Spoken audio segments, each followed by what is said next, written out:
Olá, meus queridos, tudo bem? Então, vamos começar hoje a um pouquinho mais sobre matemática. Mas não vai ser tão difícil assim não, tá? Podem ficar calmos. Lá no livro que a gente já está trabalhando, vocês vão começar a perceber que vem uma história sobre números, sobre povos. Então vamos investigar um pouquinho mais e deixa eu traduzir um pouco mais o que está falando lá no livro. O que está acontecendo? No passado, muito tempo atrás, as pessoas, elas não se falavam assim, com tanta facilidade com pessoas de outros países, né? Ninguém conversava com tanta facilidade com pessoas lá do outro local, do outro lugar. Então era muito comum as pessoas viverem em vilas, em vilarejos ou em territórios, né? Tinham territórios que eram muito grandes, tinham territórios que eram menores, e assim vai. Em cada território tinha sua própria língua, cada território tinha seus próprios costumes, suas próprias comidas típicas, e assim vai. E sua própria forma de contabilizar. Só que não existiam os números como nós conhecemos. E as pessoas também não tinham noção de como fazer os cálculos como nós já sabemos fazer hoje em dia. Elas foram aprendendo ao longo do tempo. Assim como elas não tinham nada, nenhum código para escrever a numeração. E como é que elas contavam? Existem várias formas. Cada povo contava de uma forma. Existe um povo que contava de outro. Hoje eu vou contar uma historinha um pouco simples, só para a gente entender um pouco mais como é que funcionava. Vamos dizer que tinha um senhorzinho que ele tinha algumas ovelhas. E aí ele ia pastar, né? Um pastor com as suas ovelhas e ele iria pastar. Na hora que ele ia pastar, ia lá, caminhando para cá, caminhando para lá, fazendo tudo o que ele precisava fazer, eis que ele precisava também saber quantas ovelhas ele tinha. A cada ovelha que saía, ele pegava, que ele perdia de vista, que ele soltava lá, ele pegava uma pedrinha e guardava no bolso dele, ou num saquinho. E aí, ele ia lá e guardava todas as pedrinhas das ovelhas que ele tinha. Conforme as ovelhas iam voltando, ele ia jogando fora uma pedrinha por vez. Ó. Ah, essa ovelha já chegou, vou jogar a pedrinha fora. E essa aqui também chegou, já posso jogar fora. E ó, essa chegou, posso jogar fora. Essa aqui também chegou, posso jogar fora. E, peraí, estão faltando ovelhas. Cadê? E aí, ó, como é que ele sabe que estavam faltando ovelhas? Porque ainda sobraram essas pedrinhas aqui. Então ele precisava saber a ovelha da pedrinha dessa pedrinha, a ovelha dessa pedrinha, a ovelha dessa pedrinha. Vocês perceberam que em nenhum momento eu contei? Então, eu não contei porque eles, naquela época, o povo ainda não fazia a menor ideia de contar. 1, 2, 3. Eles não tinham um nome para nada disso. Eles não tinham nome para numeração, nem nada. Eles não tinham como anotar. Isso é porque aqui, aqui tem 9 pedrinhas, né, que eu peguei. Mas você imagina se ele tivesse 80 ovelhas. E se ele se perdesse na contagem de uma? Se ele pegasse uma pedrinha assim de areia, a pedrinha partisse e ele achasse que tinha mais uma ovelha? E aí? E se ele fosse nadar no rio e deixasse o saquinho de pedra ali, uma criança passasse e pegasse para brincar? Deve ter acontecido muita coisa assim, né? Então, para resolver esse problema, vários povos começaram a construir novas formas de calcular. Tinham povos também que, além de pedrinha, eles amarravam nós, né? Mas eu fico imaginando, já pensou se você estava lá amarrando seus nozinhos para contar quanto dinheiro você tem? Ah, eu tenho esses nozinhos aqui. Então é isso aqui que eu tenho de moeda. Aí chegasse o seu irmão, que é uma pessoa, uma bênção de pessoa, e fosse lá de brincadeira, desamarrasse vários nozinhos seus. Olha só. Imaginou? Já pensou? Ou então que ele amarra nozinho, achando, aí você ia ficar doida procurando aquele resto das moedas de vários nozinhos. Ih, dá uma confusão. Devia dar várias confusões. E então, os povos começaram a perceber que eles precisavam ter um código para isso. e começaram a construir códigos. Cada povo construía o seu. Os maias tinham um código para a numeração, os egípcios tinham outro, os romanos tinham outro e os árabes tinham outro. Mas eu vou falar sobre 2 especificamente. Vocês sabem que lá no nosso livro está falando sobre os maias, os incas, os astecas, os egípcios, os romanos e os árabes. Mas eu vou ficar hoje, na nossa aulinha aqui, no nosso vídeo, a gente vai falar sobre os romanos e sobre os árabes. Todos esses povos viveram muito, muito tempo atrás. Os romanos, então, até participaram lá um pouquinho da vida de Jesus Cristo, só para vocês terem uma noção de quanto tempo isso passou. E os árabes viveram muito antes disso. Só que ninguém conhecia todos os números, porque não existia Facebook, não existia o YouTube, não existia internet, não existia telefone, não existia as cartas que a gente manda para um para o outro, e-mail nem se fala. Não existia nada disso ainda. Para as pessoas começarem a conversar um com o outro, levava muito tempo, né? Era muito difícil a gente sair daqui da América para ir lá na Arábia para bater um papinho, para conversar, falar assim, e aí? Como é que é o seu sistema numérico aí? Pra gente trocar ideia, vamos fazer um intercâmbio de ideias aí. Não tinha. Não tinha como a gente fazer isso ainda, porque os povos não sabiam nem ainda que podiam navegar de um lado para o outro. Não sabiam ainda, era muito, muito tempo atrás.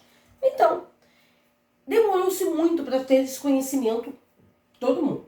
Hoje em dia a gente já tem vários conhecimentos de vários povos, mas vamos lá falar um pouquinho sobre os romanos e os árabes. Por quê? Porque tanto o sistema numérico dos romanos como o sistema numérico dos indo-arábicos existem até hoje e nós utilizamos até hoje e muito. Quer saber como? Vamos lá, vou mostrar para vocês e vou provar. Vocês já ouviram falar em barrinhas, em letrinhas, em V, em X, em I, em C como número? Não, nunca viram? Vocês nunca viram isso daqui em algum lugar? Caso vocês não estão conseguindo ver, eu coloquei 2x e um i. Aí você vai falar assim, aquilo ali é um pauzinho. Não é pauzinho, é a letra I. Essas letras, elas eram os números dos romanos. Traduzindo, os números romanos. Tia, número romano nos números dos romanos? É assim. Os números romanos eram os números que os romanos utilizavam. Exatamente. E eles usavam essa numeração que não é exatamente os mesmos códigos que nós utilizamos. Eram letras. E essas letras formavam números. Eram assim que eles contavam exércitos. Eram assim que eles contavam espadas. Eram assim que eles contavam escudos. Eram assim como eles contavam malhas. Vocês estão percebendo que eu só estou falando de itens militares.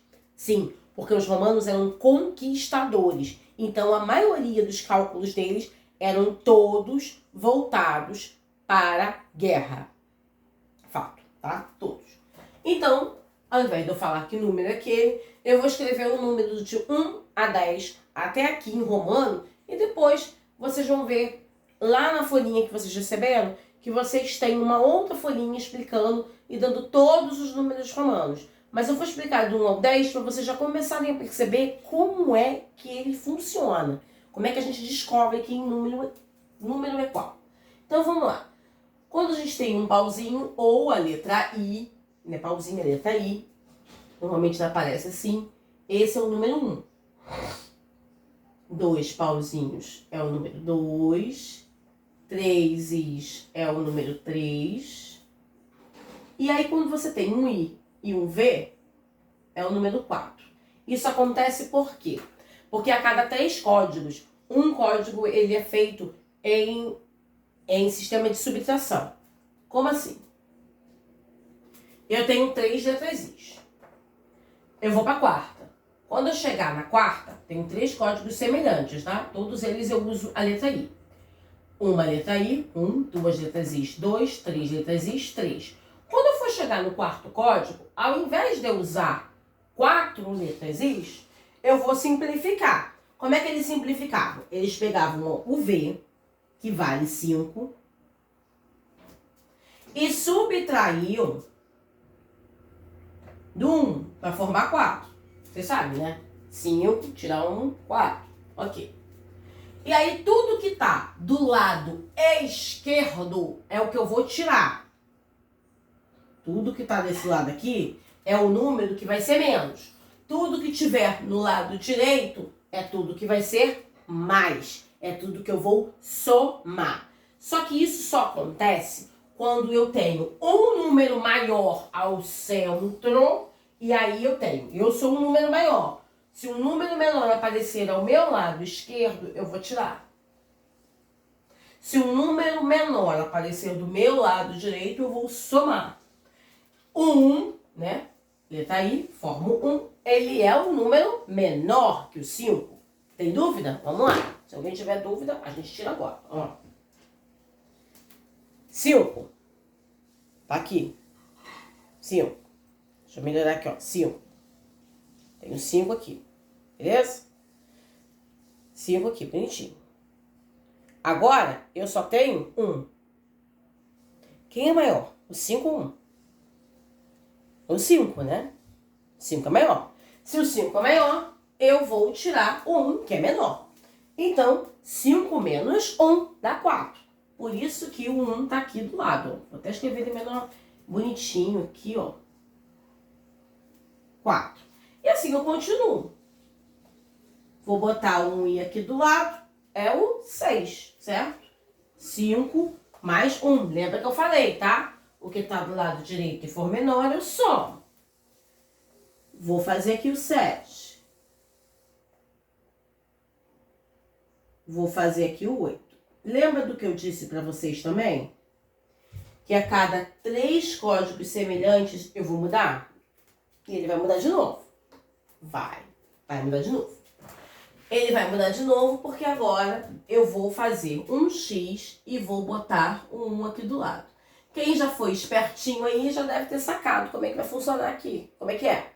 Sacou por quê? Porque se esse daqui é um número maior e eu vou tirar um daqui, ele vai ficar, eu vou tirar um número de algum lugar. Isso aqui é o 8, aqui vai ser quem? O 9. Isso quer dizer que esse X vale quanto? 10. 10 menos 1, 9. E assim vai. Do 1 ao numeral 10 no algarismos romanos. Os romanos dominaram o mundo com esses algarismos. Eles nós utilizamos até hoje. Não é à toa que o nosso século, o século em que nós estamos é o século 21. Ele é sempre escrito em numeral romano. Mas como eu disse para vocês, existe um outro povo que também criou o seu próprio código. E esse código a gente utiliza até hoje. E eu acabei de utilizar esse código aqui no quadro. Não foi o algarismo romano, não. Foram os algarismos indo-arábicos. Indo-arábicos são os povos da Índia, junto com o da Arábia Saudita, que eles juntos viviam muito próximos, eles criaram um novo código. Um código de apenas 10 algarismos, que a partir deles eu posso fazer qualquer algarismo que eu quiser. Qualquer número que eu quiser. Qualquer um eu posso construir com eles. E esses algarismos são o que nós utilizamos hoje e o que mais a gente vai utilizar em matemática. Ainda não sacou quais são? Ah, então agora você vai ser chique. Quando sua mãe perguntar para você que tipo de algarismo, que tipo de conta você está fazendo, você vai falar, de agora em diante, que você está fazendo cálculos com algarismos indo-arábicos. Olha que chique. Quem são os algarismos indo-arábicos? Todo mundo conhece. 0, 1, 2, 3, 4, 5, 6, 7, 8 e 9. A partir desses 10 algarismos eu posso formar qualquer número, inclusive o ano em que nós estamos. Né? Viu? Então, o que a gente chegou à conclusão da nossa pequena aula de hoje? Que nós temos 2 povos que praticamente dominaram o mundo e criaram códigos numéricos que facilitaram nossa vida. A partir desses códigos a gente consegue fazer cálculos, contar, somar e até verificar quantas ovelhas o pastor perdeu. Viu? Boa aula para vocês, bom trabalho para vocês e divirtam-se. Qualquer dúvida é só entrar em contato comigo pelo WhatsApp. Beijos, tchau, tchau.